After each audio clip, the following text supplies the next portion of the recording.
Hello students, this is Karthik Gautam, your social studies teacher. Chapter 4th of civics, making of law. तो making of law में हमने काफ़ी सारी चीज़ें सीखी कि लॉ बनाने का काम किसका है, लेजिस्लेचर का है। स्टेट लेवल पे स्टेट की असेंबली होती है लेजिस्लेचर, और यूनियन लेवल पे हमारा जो पार्लियामेंट है वो लेजिस्लेचर है। अब पार्लियामेंट के दो हाउस हैं, तो पार्लियामेंट के दोनों हाउस बिल बना सकते हैं, लेकिन मनी बिल कौन बनाता है, तो मनी बिल बनाता है लोअर हाउस। ठीक है ना। अब मान लीजिए एक चीज़ मैं पिछली वीडियो में आपको बताना भूल गया था। देखो इस चीज़ को थोड़ा अच्छे से समझो। Total member of upper house in the comparison of total member lower house are less. Rajya Sabha में जो मेंबर्स हैं वो लोकसभा के कंपैरिजन में होते हैं कम। ठीक है। और कभी ऐसा होता है कि कोई बिल अगर इंट्रोड्यूस हो रहा है, ठीक है, बिल पर डिस्कशन चल रहा है, और राज्यसभा लोकसभा दोनों जगह पे उसको सेशन होना है। अगर वो सेशन नहीं हो पाता है तो दोनों जो हाउसेज हैं उनका एक जॉइंट सेशन लगता है। क्या लगता है? Joint session. मतलब एक साथ आके सारे लोग वोटिंग करते हैं। तो जब एक साथ आके सारे लोग वोटिंग करेंगे तो क्या होगा, लोकसभा जो चाहेगी वो हो जाएगा। क्यों? क्योंकि लोकसभा के मेंबर्स ज़्यादा हैं। तो लोकसभा को पावरफुल हाउस भी कहा जाता है, इसको भी याद रखना। लोअर हाउस केवल नाम है। लोअर हाउस का मतलब ये नहीं है कि उसकी पावर्स कम है। लोअर हाउस ही सबसे ज़्यादा पावरफुल हाउस है, क्योंकि वो डायरेक्टली इलेक्टेड हाउस है। डायरेक्टली इलेक्टेड होकर लोग आते हैं, रिप्रेजेंटेटिव्स आते हैं। ठीक है ना। सीजीआई को हटाना, प्रेसिडेंट को हटाना, ये सारे अगर इन चीज़ों पे डिस्कशन कोई करेगा तो लोअर हाउस ही करता है। ठीक है ना। स्पीकर को चेंज करना, स्पीकर को अपॉइंट करना, ये काम भी लोअर हाउस ही कर पाता है। गवर्नमेंट के अगेंस्ट नो कॉन्फिडेंस मोशन अगर लाएगा तो लोअर हाउस ही आएगा। तो लोअर हाउस ज़्यादा पावरफुल होता है, ये आप याद रखेंगे। ये पूछ लिया जाता है कि विच house is more powerful. Okay. तो हमने जॉइंट सेशन को समझ लिया, क्योंकि पिछले वीडियो में हम जॉइंट सेशन में रह गए थे। अब how do new laws come about. New laws की ज़रूरत क्या है, पहले तो ये समझिए। ठीक है ना। लॉज एक बार आपने बना दिया है तो सीधी सी बात है, जिसने बना दिए उसने अपने अकॉर्डिंग, अपने डोमिनेशन, अपनी पावर के हिसाब से लॉ बनाए हैं। ठीक है ना। उसके बाद क्या होगा, हम राजाओं की बात कर रहे हैं। उसके बाद सोसाइटी धीमे धीमे चेंज होगी। तो सोसाइटी जब चेंज होगी तो लॉ जो हैं वो भी तो चेंज होने चाहिए, है ना। मान लीजिए जो हम लोग ट्रैवल करते हैं, ठीक, तो पेट्रोल 20 रुपये का है। एक टाइम पे जब आपके ग्रैंडफादर यूज़ करते थे कार, ठीक है, तब पेट्रोल 20 रुपये का था। अब आदमी की इनकम तो बढ़ गई, लेकिन पेट्रोल वो 20 रुपये का खरीद रहा है, तो गवर्नमेंट को रेवेन्यू नहीं मिलेगा। तो क्या होता है, रूल को चेंज करना पड़ता है, पेट्रोल की कॉस्ट बढ़ाएंगे, क्योंकि रेवेन्यू रेशियो में चाहिए, समझे ना। पर पर्सन इनकम और जो रेशियो गवर्नमेंट के रेवेन्यू का है उसके हिसाब से आप गवर्नमेंट को रेवेन्यू चाहिए होता है कि इंसान कितना कमा रहा है तो कितना टैक्स दे सकता है। ठीक है, वरना गवर्नमेंट नुकसान में जाएगी, फिर नए रोड्स, ट्रक्स, स्कूल ये सब इस्टेब्लिश नहीं हो पाएंगे। तो एक चीज़ हमने ये समझी कि न्यू लॉ की ज़रूरत क्या है। दूसरी चीज़, कभी भी कंडीशन सेम नहीं होती हैं। ठीक है ना। जैसे हमारे फंडामेंटल राइट्स हैं, राइट टू एजुकेशन है, right to freedom of speech है, राइट टू विजिट है, रहना पीना खाना। अब कोविड आया तो आप महसूस करेंगे आपके भी फंडामेंटल राइट्स कहीं तक नहीं कहीं दबा दिए गए। क्यों? क्योंकि हमारा क्या, लॉकडाउन लगा था तो हम घर के अंदर थे, बाहर घूमते थे तो पुलिस लगी थी, तो हमारे फंडामेंटल राइट्स को क्या किया गया, छीन लिया गया, दबा दिया गया। और जब फंडामेंटल राइट हमारे छीने गए,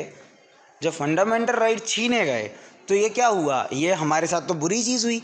ये कॉन्स्टिट्यूशन तो किसी को राइट नहीं देता कि फंडामेंटल राइट लोगों के छीने जाएं, लेकिन नहीं, वो हमारी वेलफेयर के लिए थे, हमारे अच्छे के लिए ही हमसे छीने गए थे कि कम से कम लोग बीमार हों। तो इसलिए किसी भी लॉ को अगर कोई परेशानी है या कोई कंडीशन ऐसी बनती है, क्योंकि कंडीशन सारी की सारी हमेशा न्यूट्रल नहीं रहनी, ठीक है ना, तो उसके हर चीज़ के रीज़न दिए गए हैं कि इस टाइम पे अगर ऐसी कंडीशन होती है तो ऐसा किया जा सकता है। जैसे इमरजेंसी होती है, सबने सुना है इंदिरा गांधी ने लगाई थी, ठीक है ना। जितने भी अपोजिशन के लीडर थे तो उनको उन्होंने जेल में डाल दिया था।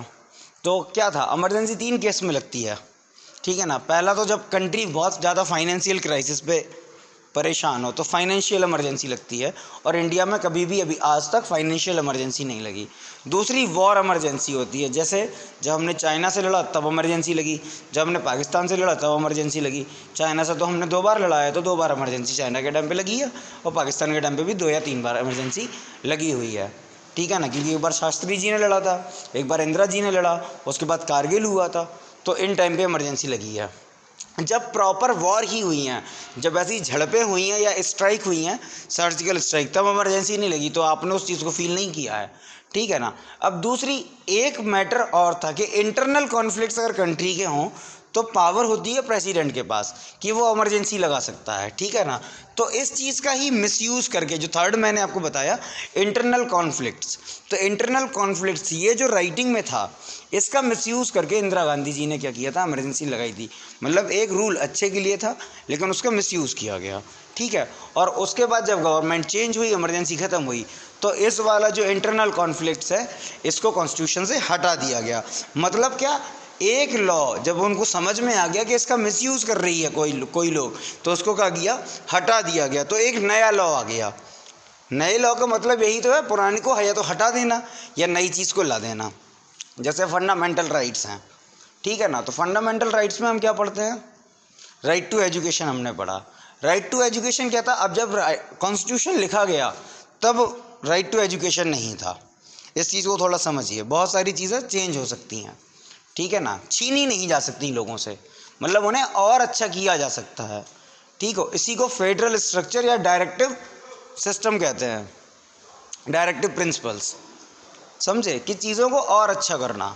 आर्टिकल 35 में स्टेट की गवर्नमेंट को, यूनियन की गवर्नमेंट को ये हक हैं कि वो लोगों के फंडामेंटल राइट्स और ह्यूमन राइट्स को और ज़्यादा बढ़ाने के लिए लोगों को पावर दे सकते हैं। तो वो अपने हिसाब से चेंज कर सकते हैं, लेकिन उन्हें कम नहीं कर सकते, ठीक है ना। तो अब जब हम एजुकेशन की बात कर रहे थे, तो एजुकेशन सबको फ्री दी जा रही थी, ठीक है ना। एक टाइम आया होगा जब एजुकेशन फ्री देने लगी, 1961 में हमारा एनसीईआरटी बन गया था, ठीक है। एनसीईआरटी 1961 में हमारी एजुकेशन के लिए बन गया था, लेकिन फ्री एजुकेशन तक सब लोग नहीं पहुंच पा रहे थे। क्यों? क्योंकि स्कूल्स नहीं थे आसपास के एरिया में, तो थोड़ा टाइम लग रहा था। और जब टाइम लग रहा था तो फिर क्या हुआ, धीमे धीमे एक 1995 पे टाइम आया, तब गवर्नमेंट ने ये सोचा कि गरीब बच्चों को अगर हम खाने के लिए स्कूल बुलाएं तो वो स्कूल आएंगे, और स्कूल आएंगे तो क्या होगा, कम से कम थोड़ा बहुत तो पढ़ेंगे। तो मिड डे मील आया 1995 में। मिड डे मील में शुरू में क्या होता था, मिड डे मील तो आप लोग सुना ही है आपने, शुरू में क्या होता था, बच्चे को राशन दिया जाता था। तो बच्चा केवल उस दिन आता था जिस दिन महीने में राशन मिलना हो, और राशन लेके भाग जाते थे, ठीक है। उसके बाद क्या हुआ, अब गवर्नमेंट को ये फेलियर समझ में आ गया। तो जब ये फेलियर समझ में आ गया तो गवर्नमेंट ने क्या किया, मिड डे मील का खाना स्कूल में ही बनवाया। अब स्कूल बच्चा रोज़ आएगा, रोज़ खाएगा, रोज़ आएगा तो कुछ ना कुछ पढ़ेगा कि नहीं पढ़ेगा। तो इस तरह से लॉ चेंज हुआ, ठीक है ना। अब फ्री एजुकेशन दी गई कि पैसा नहीं लगेगा, तो जिन लोगों के पास पैसा नहीं है वो उसको एजुकेशन बच्चे को दिला पाएँ कि चलो पैसा नहीं है हमारे पास, फिर भी पढ़ा लें। तो इस तरह से ये 2009-2010 में राइट टू एजुकेशन एक फंडामेंटल राइट बना। और इसको सबसे पहले जब ये लॉ बना था बिल आके, तो ये 2002-2003 में बना था, ठीक है ना, right to education. Atal ji की गवर्नमेंट थी।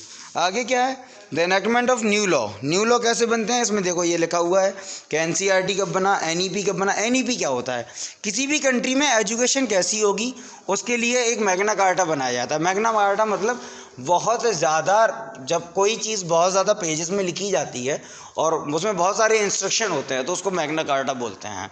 तो एनईपी क्या है, एजुकेशन का मैग्ना कार्टा है कि कैसे एजुकेशन होगी, 5+2+3 होगी। मतलब देखो अपनी एजुकेशन क्या है, 5+3 मतलब कक्षा 5, फिर क्लास 8, 8+2 10, 10+2 12, 12+3 ग्रेजुएशन, ठीक है, और ग्रेजुएशन +2 पोस्ट ग्रेजुएशन, ठीक। तो ये वाला अभी सिस्टम चल रहा है। अब नई एनईपी जो आई है वो चेंज करेगी एजुकेशन को।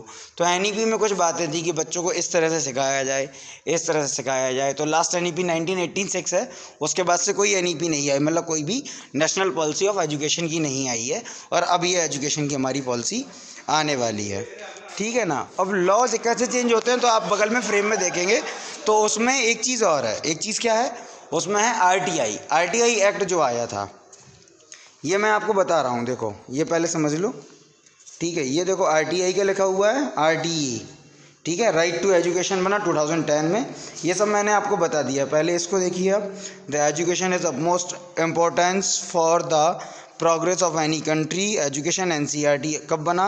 1961 में बना। नेशनल पॉलिसी एजुकेशन की कब आई पहली? तो 1968 में आई।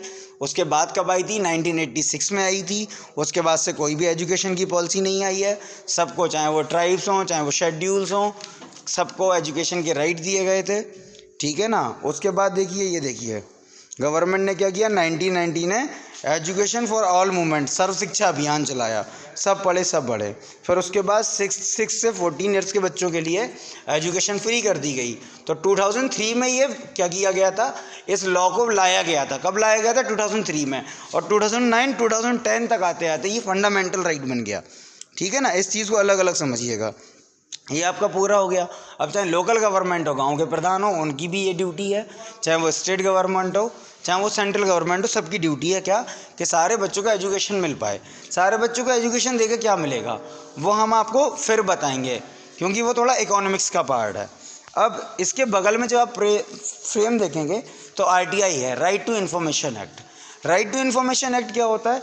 आप एक पिटीशन डाल के किसी भी चीज़ से रिलेटेड इन्फॉर्मेशन ले सकते हैं। जैसे मान लीजिए कोई रोड डला है, तो उसमें कितना पैसा गवर्नमेंट ने उस रोड के लिए डला है, कितना खर्च किया गया है, कौन सा मटेरियल कब लिया गया, कितने दिन काम किया गया, कितने महीने काम चला, कितने लेबर्स ने काम चला, ये सब इन्फॉर्मेशन मिल जाती है। राइट टू इन्फॉर्मेशन आया क्यों? क्योंकि उसकी एक देखो एक सिचुएशन बन गई होगी, लोगों को आइडिया, हमने क्या कहा था, जब भी चेंज होगा तभी नए बिल्स आएंगे। तो क्या था, राजस्थान में जो लेबर्स लोग थे उन्हें जो काम दिया जाता था, ठीक, तो उनके वेक्स गवर्नमेंट कुछ और देती थी, लेकिन ठेकेदार क्या करते थे, बहुत कम वेक्स में उन्हें पे करते थे। तो वहाँ से उन्होंने मूवमेंट चालू किया, मास मूवमेंट किया, प्रोटेस्ट किया। तो सबसे पहले राजस्थान में ही ये RTI स्टेट असेंबली का लॉ आया था, और फिर वो बहुत सही लगा लोगों को, तो वो सेंट्रल गवर्नमेंट पे आया। तो जब वो आप पूरा पेज पढ़ लेंगे तो वो भी क्लियर हो जाएगा, ठीक है। इसके बाद हम इस चैप्टर के क्वेश्चन आंसर्स कंप्लीट करेंगे। चैप्टर हमारा ऑलमोस्ट कंप्लीट हो चुका है।